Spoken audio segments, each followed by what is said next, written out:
Hola, hola. Hoy iniciamos nuestra materia de biología. Si tienes el libro, pues qué padre. Si no tienes el libro, no te preocupes. Yo voy a estar poniendo las páginas de los libros para que juntos estemos aprendiendo. Pongo estos tres lapicitos para que los puedas identificar. El color rojo significa importante. Es que necesito que lo tengas anotado en tu cuaderno, pero también muy resaltado, porque es algo importante. El color verde significa que lo puedes realizar o contestar las cosas en tu libro, ¿verdad? Y el amarillo significa que lo tienes que copiar en tu cuaderno. Entonces, estos tres lapicitos los voy a estar presentando durante la presentación y ustedes identifíquenlo para que puedan realizar las actividades. Sácale todo el jugo. Sobre el tema que mirás a continuación, se han dicho muchas cosas y especialmente en la literatura fantástica de aventuras. Incluso se han hecho películas en las que supuestamente se resucitan los dinosaurios. La imaginación en la pantalla es una gran cosa para divertirte, pero a veces puede formar en espectadores ideas no tan ciertas como algunos procesos. No es cuestión de dejar de divertirse con estas películas, pero es bueno comparar las fábulas e historias exageradas con la realidad. Podrías hacer una lista de lo que crees que se transmite en el cine, la televisión o ciertos libros con lo que aprenderás sobre la evolución de estas páginas. Sería divertido si puedes poner en un cuarto, por un lado, las ideas creídas y que verás que harán verdad lo que verdaderamente dice la ciencia al respecto. Y lo que dicen esas películas o las ciencias que coinciden. Y mucho mejor. Bueno, como nuestro primer tema es algunas evidencias a partir de Darwin, que explicó lo que era la evolución de la vida. Bueno, Carlos Darwin publicó un libro que revolucionó la biología y la sociedad de aquel tiempo. El libro se titula El origen de las especies. Y ese libro pues explicaba cómo las especies actualmente se originaron a partir de un ancestro común a través de un largo proceso evolutivo. Entonces, me gustaría que puedas conseguir ese libro y te pongas a leerlo para que después tengamos tema que exponer. Bueno, más adelante van a ir contestando estas dos preguntas, pero necesito que las tengas muy presentes. La primera pregunta es, ¿qué evidencias llevaron a Darwin a pensar que las cosas eran diferentes a lo que hasta entonces se creía? Y la pregunta número dos, ¿qué observaciones le llevaron a formular de manera tan sólida una teoría que sabía que iba a resolver una ciencia? Bueno, Darwin explicó varias evidencias para poder formular su teoría. En este subtema explicaremos las principales. Aunque en el libro del origen de las especies, Darwin desarrolló su teoría con más detalle. La primera vez la publicó lo que hizo de forma conjunta con Alfredo Russell, un naturista inglés que había llegado a las mismas conclusiones que Darwin a partir de sus propias observaciones, ya que ambos contribuyeron en ella y se hablaba de una teoría de Darwin-Walser. Ok, hubo mucho tardó Darwin, aproximadamente como 20 años, para poder publicar su libro, ¿verdad? ¿Por qué? Porque no tenía esa seguridad de publicarlo, dudó mucho. Y cuando lo hizo, pues obviamente fue un libro que nos ha enriquecido en la vida con sus teorías. Los fósiles. ¿Qué son los fósiles? Bueno, son restos de organismos antiguos o señales de su actividad, lo que son pisadas impresionantes de tallos y hojas similares que se han preservado durante largos periodos de tiempo, miles o millones de años. La ciencia que estudia los organismos antiguos a través de sus restos fósiles se le llama paleontología. ¿Tú conoces algún fósil? Bueno, déjame te digo que aquí en Coahuila hay muchos restos fósiles, más cuando tú vas por el lado de Cuatro Ciénegas hacia Torreón. Es un lugar que es reservado y ahí hay muchos fósiles todavía que se encuentran en esa zona. Al igual estoy hablando, Saltillo también es un lugar donde podríamos encontrar restos fósiles. Los fósiles no siempre se encuentran en rocas, pueden aparecerse en otros medios, como es en el hielo o en el agua. Esta figura amarillita es un ámbar, se le llama un fósil ámbar, y esto se da prácticamente en el lado sur de nuestra República Mexicana, principalmente en lo que es Oaxaca. Ahí ustedes van a encontrar mucho lo que es el fósil de ámbar. Hay varias formas de saber la edad de un fósil. Pues, aquellos que se conservan en roca se encuentran distintas capas de estragón gelogénico en función del momento en que en el que se formaron, ¿sí?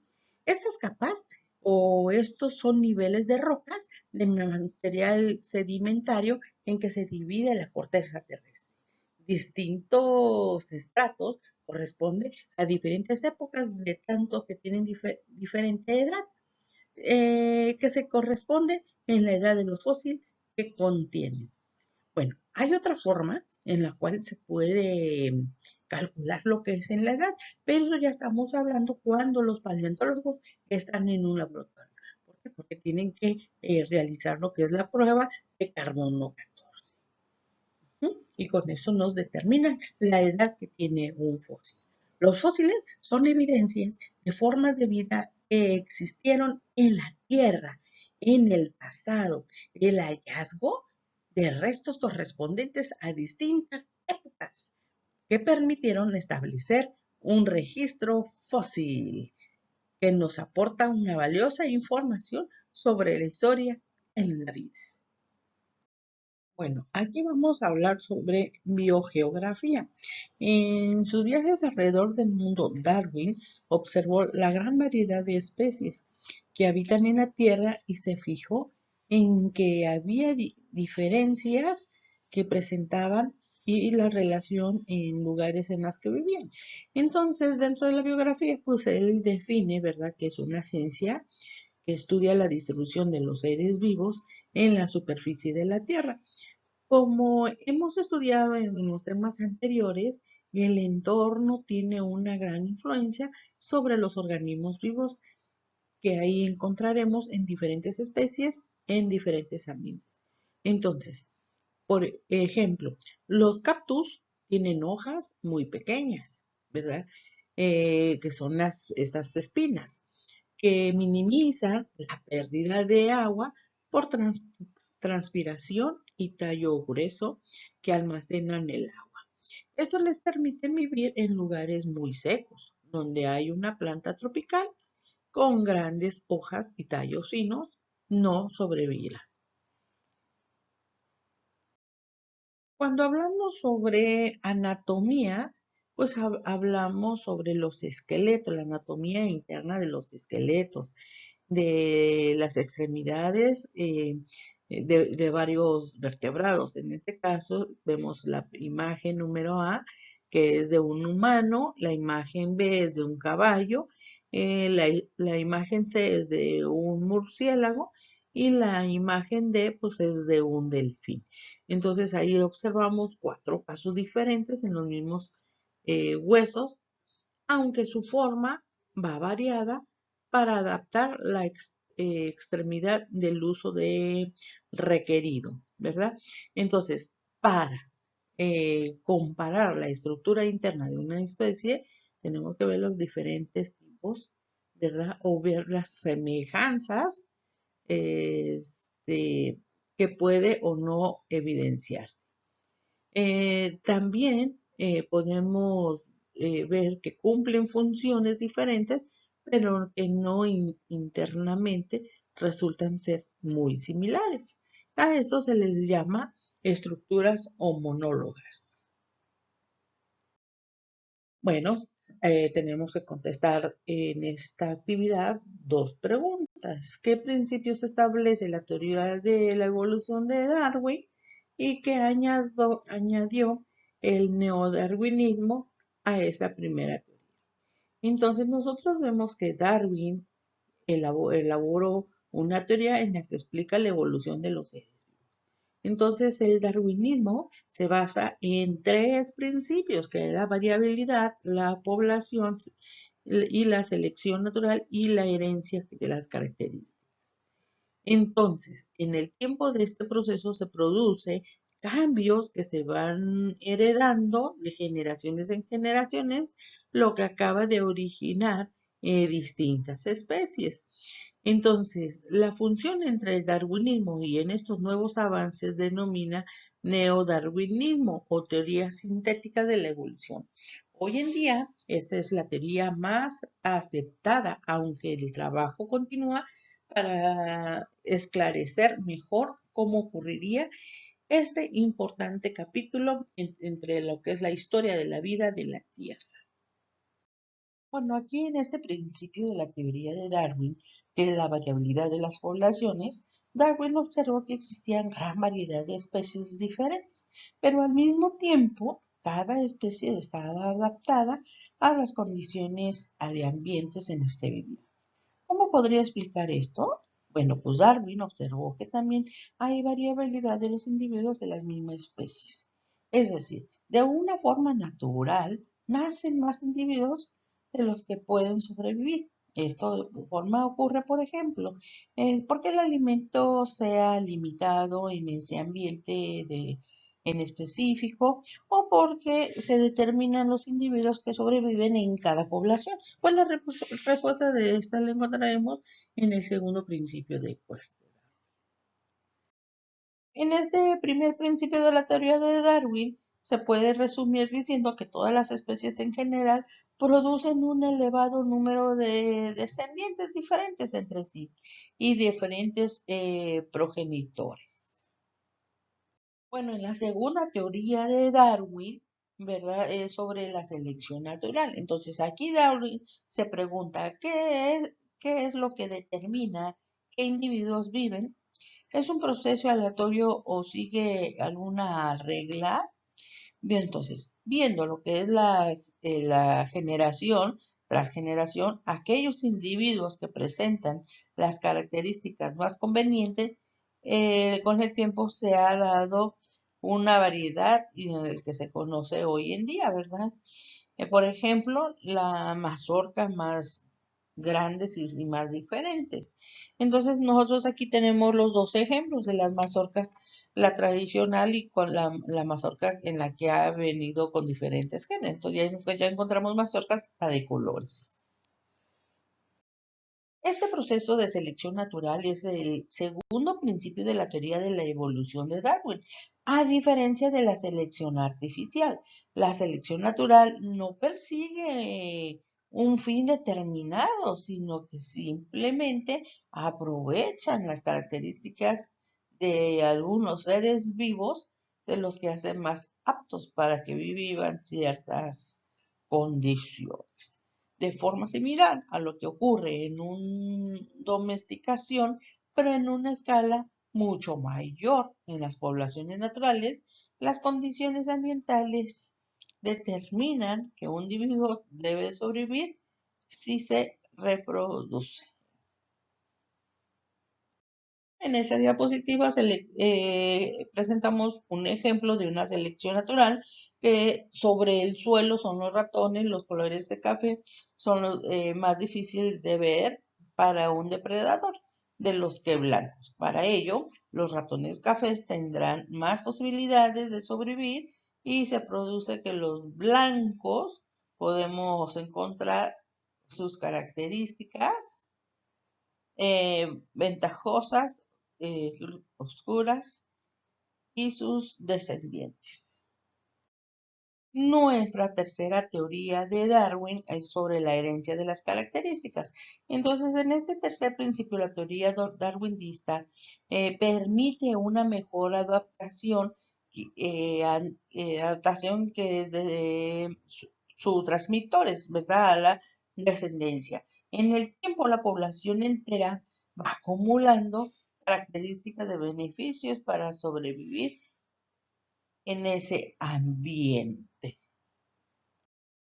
Bueno, las modificaciones son tantas que acaban diciendo que la población sea muy diferente de las especies originales. Entonces estaríamos ante la generación de una nueva especie. Los pisones islas también eran complicados los que se encontró en el continente que se el ya me trabé. Bueno, ahorita vamos a hablar sobre neodarwinismo o la teoría sintética de la evolución. Bueno, aquí en los avances tecnológicos que ha habido y con los científicos han permitido completar algunas especies de las teorías de Darwin, ¿verdad? Y al mismo tiempo, darwinismo y con estos nuevos conceptos se le llamó así, ¿verdad? Darwinismo por sus teorías sintéticas de la evolución. Ejemplo, todos los que son los avances genéticos han permitido conocer la manera en la que se da la variación natural entre los individuos de la misma especie, así como la forma en los caracteres que se transmiten en una generación tras otra generación.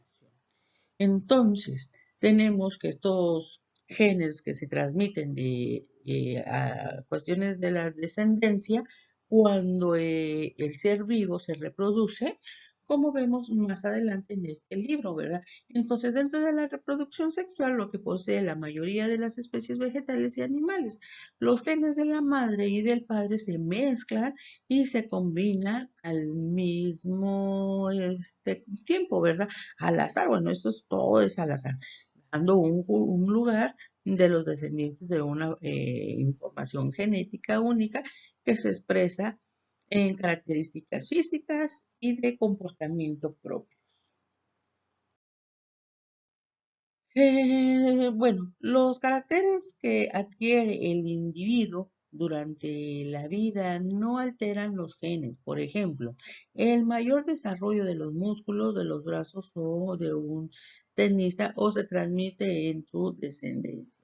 La mutación es bastante común en animales. Es en el albinismo. Provoca falta de pigmentación entre la piel y el pelo y los ojos, por lo que los individuos albinos son blancos y extremadamente sensibles a lo que es la luz. A menudo también tienen problemas de visión. Esto hace que las condiciones naturales en el albinismo sea una mutación desfavorable para el animal, ya que dificulta su adaptación a su entorno. Entonces estamos diciendo que la mutación pues, son alteraciones de los cambios en que su información genética que no existía previamente de los padres. Entonces la mutación puede ser perjudicial o beneficiosa para un individuo dependiendo que se permiten una peor o mejor adaptación a su entorno. La selección natural determina qué genes perdurarán a lo largo de las generaciones y cuáles no, que son raras que se manifiesten.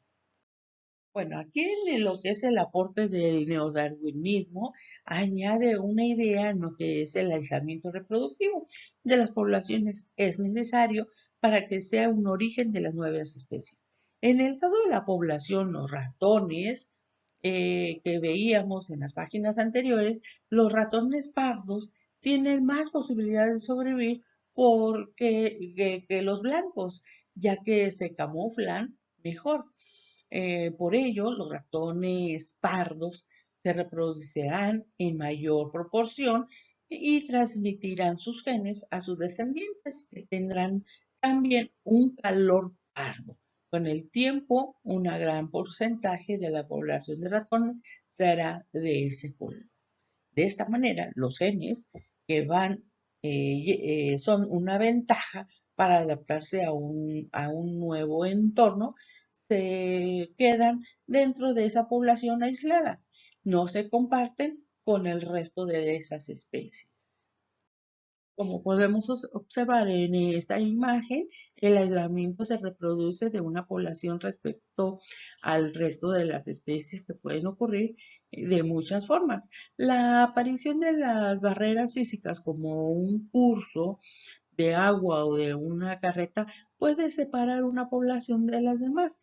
Así, la barrera se mantiene a lo que es el largo del tiempo de la población aislada evolucionará de una manera diferente, pudiendo dar lugar a una nueva especie.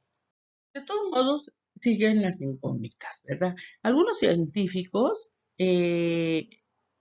han hecho investigaciones y teorías, ¿verdad? Y esto afirman que la inteligencia humana es un producto más de este proceso evolutivo. Entonces, vemos que biológicamente son similares en algunos animales y tenemos algo en nuestro interior que puede aportar ni la adaptación al medio ni al azar de nuestra inteligencia y nuestra voluntad y sobre todo un corazón y una conciencia. Dentro de que es la teoría de la evolución de Darwin y sus sucesores, una especie de comprobación de las religiones están equivocadas y que Dios tiene nada que ver en el mundo ni con la vida.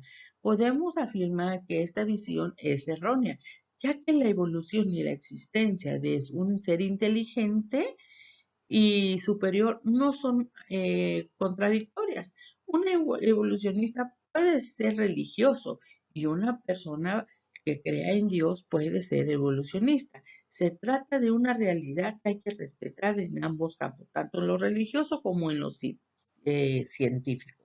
Y esto no hay que mezclarlo. Obviamente eso trae contradicciones ante la ciencia. En esto vamos a hablar sobre lo que es la evolución de hoy. Bueno, aquí vamos a estudiar todo lo que son los seres humanos, donde podemos influir mucho y muchas maneras en el medio en el que vivimos. Nunca será suficiente las advertencias con que las personas humanas o los seres inteligentes seamos especialmente cuidadosos con nuestras acciones y especialmente cuando se afectan en el medio ambiente y la biodiversidad. Entonces, vemos que los seres vivos se extienden de generaciones futuras que vendrán en mucho tiempo más adelante. Ok, tenemos lo que es el mini repaso, cuál es el principio de la teoría de Darwin, cuál es el proceso de que termina y qué individuos de una generación sobrevive, y de las dos maneras de explicar las variables y según el darwinismo. Todas esas tareas ustedes las tienen que subir como evidencias en la carpeta de Classroom. Aquí nos presentan un pequeño resumen lo que se refiere a las evidencias y las teorías. Vemos que en las evidencias nos hablan de las cuatro teorías, ¿verdad? Que la paleontológica, la biogeográfica, la anatómica, la embriológica. Entonces, dentro de la paleontológicas vemos lo que son los fósiles, ¿verdad? La biogeográfica, la distribución de las especies, la anatómica, la comparación de las estructuras internas y la embriológica, la comparación de los embriones. Donde vemos también lo que es la teoría, vemos el darwinismo con sus pilares, que la variabilidad, la selección y la herencia. Y dentro del neodarwinismo, pues vemos cómo explica la variabilidad y la herencia. Y también vemos el aislamiento reproductivo. Entonces es una forma muy sencilla de explicar todo lo que vimos en el bloque. Bueno, y por último, pues también tienen que realizar este repaso, contestarlo lo que es en el cuaderno y subir las evidencias. Otra actividad que ustedes tienen que hacer es que de estas imágenes, fíjense bien cómo tienen los picos, cómo tienen las patas cada ave y una especie con el alimento que consumen. Y después van a contestar estas preguntas: ¿qué ocurriría en una especie que es una presa típica con un animal de cazador y está adaptada en diferentes mediante el camuflaje? ¿Verdad? Y cómo podría ser su evolución o si sería probable que desapareciera. Su tarea es analizar los videos y anotar lo más importante en el cuaderno. Anotar lo más importante de las diapositivas en su cuaderno, contestar el mini repaso de su cuaderno y contestar las preguntas de las actividades del bloque en su cuaderno. Recuerden, todo es con preguntas azul y respuestas con rojo. Esta tarea tenía como fecha límite de entrega el 9 de diciembre antes de las 10 de la mañana. En este caso, como yo fui la que me tardé en subir el video, ¿verdad? Entonces, y pues muchos se basan a las páginas de los libros que yo estoy presentando. Entonces, en esta ocasión, sus tareas serán enviadas igual a Classroom, pero como fecha de límite ustedes van a tener para el sábado 19. Después del sábado 19 yo ya no aceptaría ninguna sola tarea.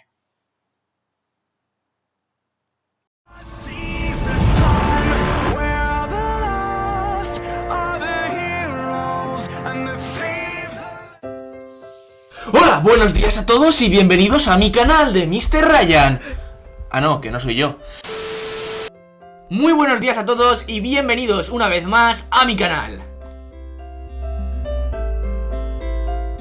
Hoy es un día muy especial porque ha venido de nuevo a este canal mi hermano Cristian. Un fuerte aplauso.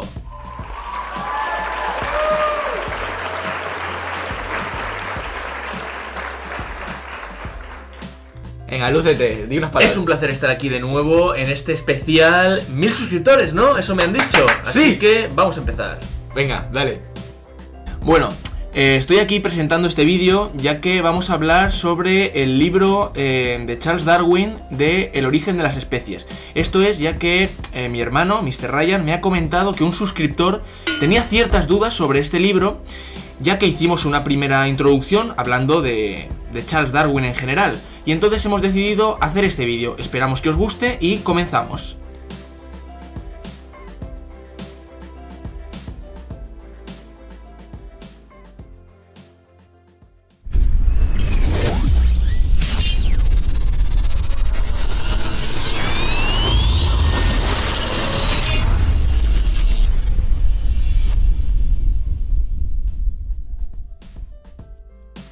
El origen de las especies es un libro de Charles Darwin publicado el 24 de noviembre de 1859, considerado uno de los trabajos precursores de la literatura científica y el fundamento de la teoría de la biología evolutiva. El título completo de la primera edición fue El origen de las especies por medio de la selección natural, o la preservación de las razas favorecidas en la lucha por la vida. El título corto fue modificado unos 13 años después a El origen de las especies, que es como se conoce a día de hoy. El libro de Charles Darwin introdujo la teoría científica de que las poblaciones evolucionan durante el transcurso de las generaciones mediante un proceso conocido como selección natural. Este presentó pruebas de que la diversidad de la vida surgió de la descendencia común a través de un patrón ramificado de evolución. Darwin incluyó también las pruebas que reunió en su expedición en el viaje del Beagle, en la década de 1830, y sus descubrimientos posteriores mediante sus investigaciones, la correspondencia que mantuvo con otras celebridades de la época y la experimentación. Sin embargo, las ideas sobre la transmutación de las especies fueron controvertidas, ya que entraban en un conflicto con las creencias de que las especies eran una parte inmutable en una jerarquía diseñada y que los seres humanos eran únicos, sin relación con otros tipos de animales. Debemos entender por transmutación la idea de que las especies evolucionan y una especie actual puede no tener nada que ver con aquella de la que desciende. No confundirlo con el término alquímico de esta transformación de elementos, aunque ambos se basan en un cambio. En 2 décadas hubo un acuerdo científico general de que había ocurrido la evolución, con un patrón ramificado de descendencia común, pero los científicos tardaron en darle a la selección natural la importancia que Darwin creía conveniente. A pesar de lo vital de esta obra, no todos debemos agradecérselo a Darwin, ya que los hechos expuestos en El origen de las especies fueron reunidos a lo largo de su viaje en el Beagle entre 1831 y 1836. Sin embargo, hasta la lectura del ensayo de Thomas Malthus sobre el principio de la población, Darwin no dilucidaba una forma adecuada para hilar la argumentación de su obra. Además, fue necesaria también la influencia de otros geólogos de la época y la correspondencia durante muchos años con científicos prestigiosos para concebir la obra que hoy tenemos entre manos.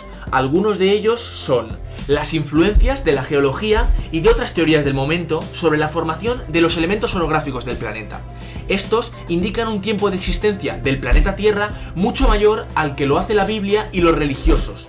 En este contexto, de tan solo 6.000 años, la teoría de la evolución no tendría una razón de ser, pero si añadimos millones de años, la cosa cambiaría.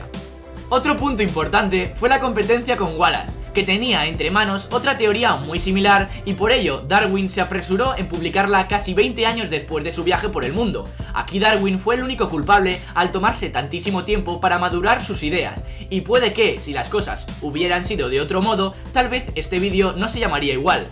Sin embargo, sí hace falta destacar que a pesar que se conoce la historia de Wallace, Darwin argumentó mucho mejor la teoría y añadió gran cantidad de elementos explicativos y experimentos empíricos que pudo realizar en esos 20 años. Por ello, se ganó el reconocimiento y el crédito por el mayor esfuerzo realizado. A partir de ahora, cuando ya hemos comentado el contexto histórico y unos pequeños datos que enlazan con el vídeo anterior, vamos a centrarnos en el origen de las especies, en el contenido de dicho libro. Dichos contenidos vamos a explicarlos en 7 puntos. Hemos separado estos 7 puntos para hacer más fácil la comprensión y vamos a comenzar. El primero de estos es que mediante la teoría del origen común, Darwin fue capaz de lograr integrar armoniosamente evidencias procedentes de campos tan dispares como la biogeografía, la paleontología, la anatomía comparada o la embriología. La convergencia de todas estas evidencias y ciencias demuestra a la comunidad que la descendencia de todos los organismos vivos y extintos es posible. De este modo, Darwin ofrecía una demostración sistemática del transformismo, oponiéndose al fijismo que era la idea que imperaba en la época. En el segundo punto, Darwin admite un abanico muy amplio de causas de variabilidad, entre las cuales destacan las condiciones de vida, como ciertas peculiaridades ambientales que suceden muchas generaciones. También el uso y desuso, aunque no de la misma forma que lo hace el lamarckismo, ya que la variabilidad puede deberse a una de estas teorías o tal vez a ambas. Como tercer punto, esta variación tiene una probabilidad intrínseca que posee a su vez causas como que el índice de variabilidad de una especie es heredable. Esta variabilidad depende del número de individuos a los que afecta la fuerza de la selección. El tiempo, a su vez ya mencionado anteriormente, es clave para que aumente la tendencia a aparecer variaciones y los cambios ambientales o la existencia de nichos vacíos explotables. En el punto 4, el centro de toda su obra, la selección natural, aboga por la supervivencia o la posibilidad de tener mayor descendencia el más fuerte. En muchas ocasiones sus palabras se malinterpretaron, ya que en este caso más fuerte se refiere al mejor adaptado según las condiciones del entorno y el momento. Como quinto punto, hemos querido remarcar que se corrobora el gradualismo, y no solo en la materia biológica. En el sexto punto, se comprueba experimentalmente que los grupos de organismos con más géneros, es decir, los más variables, acumulan más especies y subespecies. Este hecho lo relaciona Darwin con un mayor éxito, haciendo alusión a un principio ya existente en otra materia diferente, como es la división fisiológica del trabajo, el cual sostiene que a más partes especializadas en nuestro caso con más variabilidades, es más eficaz en el organismo completo, que en nuestro caso sería la familia biológica. Por último, pero no por ello menos importante, da una definición clásica, pero todavía aplicable, del término especie. Cabe destacar, sin embargo, que algunos especialistas e historiadores que hablan de la vida de Darwin piensan que a lo largo de su vida y de sus investigaciones cambió este término de especie en diversas ocasiones. Al principio tenía una visión biológica que es la que actualmente conocemos como acertada. Sin embargo, al final de sus investigaciones parece que cambió a una visión morfológica, que era la aceptada en su época. Es por ello que no podemos afirmar cuál era su pensamiento final. Con esta obra, Charles Darwin presentó su teoría de la evolución mediante la selección natural, que pasados más de 100 años continúa siendo la base del estudio de la naturaleza para la biología actual. Gran éxito desde su primera edición, suscitó vivas polémicas y su influencia se hizo notar no solo en la comunidad científica, sino también en toda la sociedad. Esta obra puso las bases de la biología moderna, levantando una gran polémica tras su publicación. No solo en círculos dedicados a la ciencia, sino también a través del estamento religioso, que vio en este libro un atentado contra la palabra divina. Y con esto damos por finalizado este vídeo. Si quieres decir algunas palabras, hermano. Como siempre, es un placer, y más en esta fecha tan especial de los 1000 suscriptores. Posiblemente hagamos un especial cuando lleguemos a los 2000 y bueno, si el canal va viento en popa, continuaremos este tipo de vídeos haciendo pues lo que a los suscriptores les parezca bien, o si hay temas interesantes, bueno, dejadlos en los comentarios, o hablarle a mi hermano por redes sociales y ahí plantearle los temas que queráis que tratemos, y si puede ser, pues los cumpliremos con mucho gusto. Así que, hasta luego. Y yo decir por último que hemos llegado a los 1100 suscriptores, hermano. 1100. Esto parece que va rápido, así que genial. Pues nada, gracias por todo el apoyo y nada, hasta la próxima.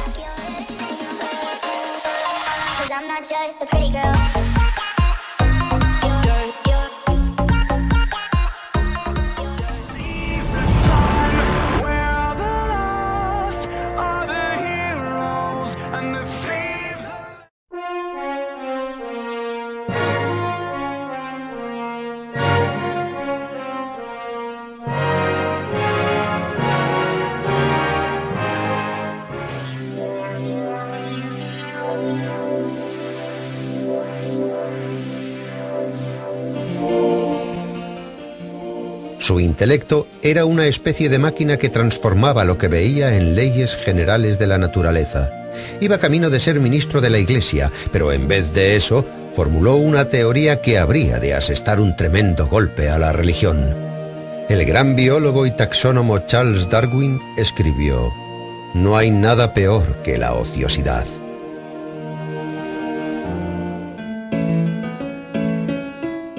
Charles Darwin, el hombre que formuló la teoría del origen de las especies, nació el 12 de febrero del año 1809 en la localidad inglesa de Shrewsbury. Su madre pertenecía a una familia acomodada, propietaria de la famosa fábrica de porcelana Westwood.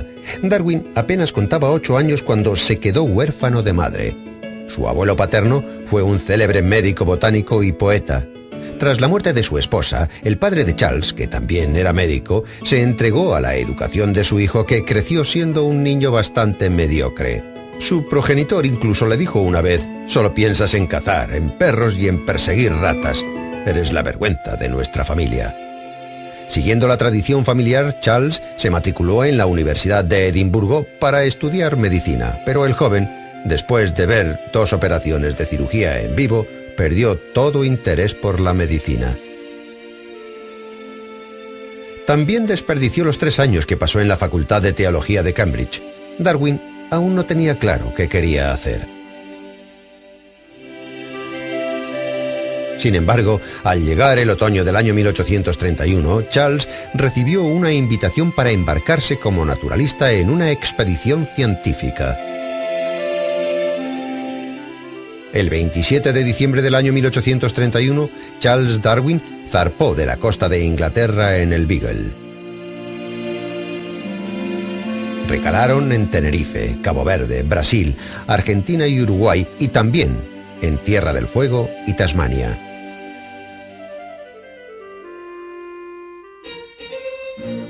Durante los 5 años que duró la travesía alrededor del mundo, el irreflexivo joven se transformó en un entusiasta investigador.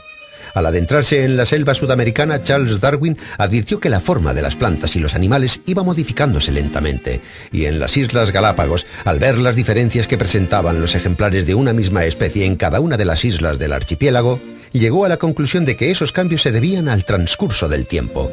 Darwin se convencía cada vez más de que los cambios producidos en una especie no eran obra de Dios, sino que eran el resultado de un proceso continuo de transformación en sucesivas generaciones, o lo que es lo mismo, evolución.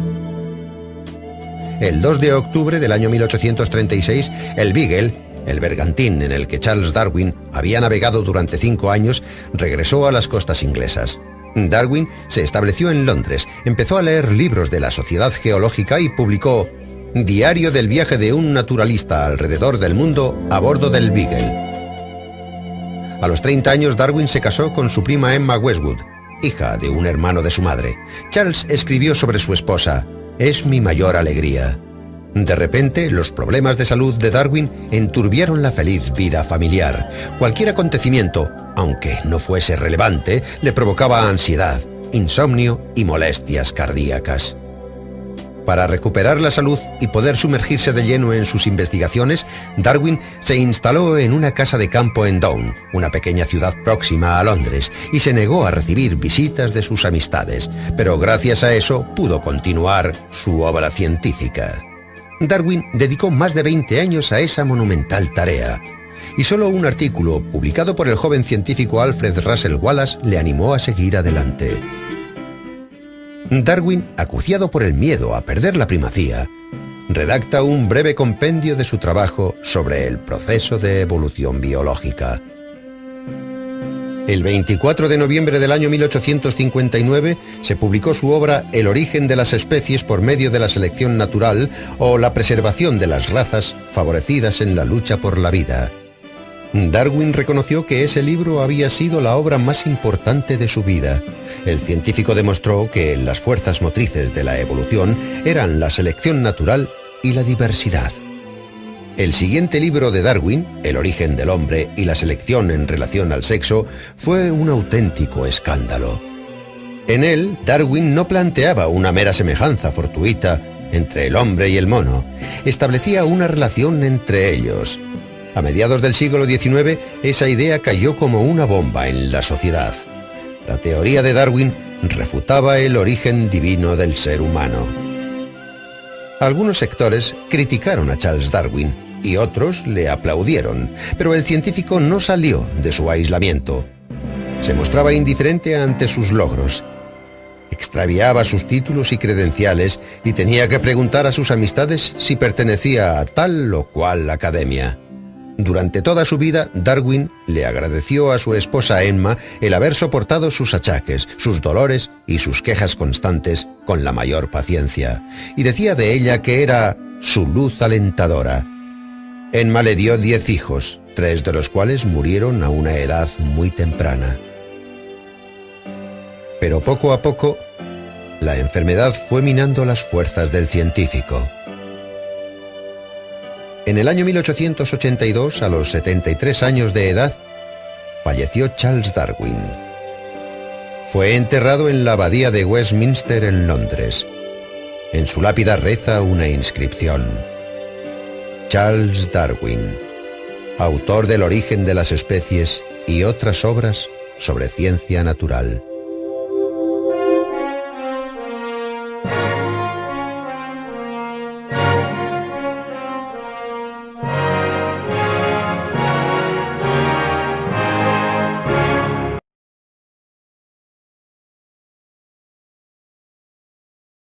Ok, estos son la nueva tema que vamos a ver el jueves 17, ¿verdad? Que será la interacción entre la ciencia y la tecnología en la satisfacción y las necesidades de intereses. En esta ocasión va a haber exposiciones en la cual a quien les toque exponer, pues me las van a tener que enviar a mi correo electrónico para que yo posteriormente las pueda reproducir. Recuerden que todas sus diapositivas deben de ser muy sencillas y claras. Pongan los puntos importantes para poder hacer la explicación. A continuación, asigno los temas. Ok, en esta ocasión le va a tocar hablar sobre el microscopio a Villarreal. A Luna le toca hablar sobre la célula.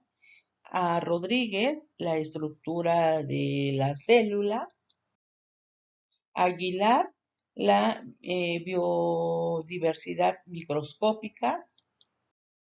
A Parra, las aplicaciones del microscopio para la salud, el análisis crítico y de argumentos poco fundamentados. Y a García Paván me va a dar lo que es el mini repaso. A esta Mónica va a hacer lo que es la actividad de estas preguntas, y a Mosqueda va a explicar lo que es el diagrama.